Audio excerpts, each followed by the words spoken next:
করেছি যে আমরা এই কারণে এই জিনিসগুলো চেয়েছি। ফিনিশিং এর ওরা বলছেন আমাদের কিলোমিটারের বিষয়। দেখেন আমরা যে কিলোমিটার রেঞ্জ যে প্রাইসটা দিয়েছি আপনারা শুনলে আশ্চর্য হবেন।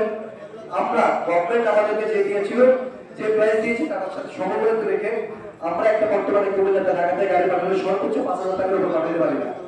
যদি আমরা যে রেটটা দিয়েছি সেই রেট অনুসারে যদি গভর্নমেন্ট যদি আমাদের অনুমোদন দেয় আমাদের একটা গাড়ি কুমিল্লাতে গেলে সর্বনিম্ন আমাদের ভাড়া হবে 7 থেকে 18 টাকা। সর্বনিম্ন আমাদের কিলোমিটার হিসাবে 7 থেকে 18 টাকা আমাদের ভাড়া। এটা গাড়ি আমাদের রং করে 4,17,000 টাকা।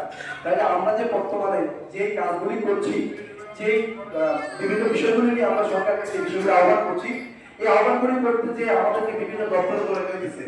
যে কোনো কাজ করলে কিন্তু হয় না ভাই, প্রত্যেকটা জিনিস করতে গেলে স্টেপ বাই স্টেপ এই টেবিল থেকে ওই টেবিলে ওই স্যার থেকে ওই স্যার এদের আজকে এখানে মিটিং থেকে ওইখানে এই কথা সেটা থাকে বিভিন্ন পর্যায়ে তাদের তারা যে আমরা ব্যক্তিগত মতো দাঁড়িয়ে থাকি আপনাদের জন্য, শুধু আপনাদের জন্য, আমাদের ব্যক্তিগত কোনো স্বার্থের জন্য। সেক্ষেত্রে প্রশাসনিক যে বিষয়টা একটু আগে শেয়ার করছেন, আমি আবার আপনাদেরকে বলছি ভাই আমরা পর্যন্ত পুলিশের ঊর্ধ্বতন কর্মকর্তাদের কাছে বিভিন্ন ভাবে বিভিন্ন পর্যায়ে ঘন্টার পর ঘন্টা আমরা সময় দিয়েছি। ওনারা আমাদেরকে পর্যন্ত কোনো রকম কোনো বিষয় আশ্বস্ত করতে পারে না।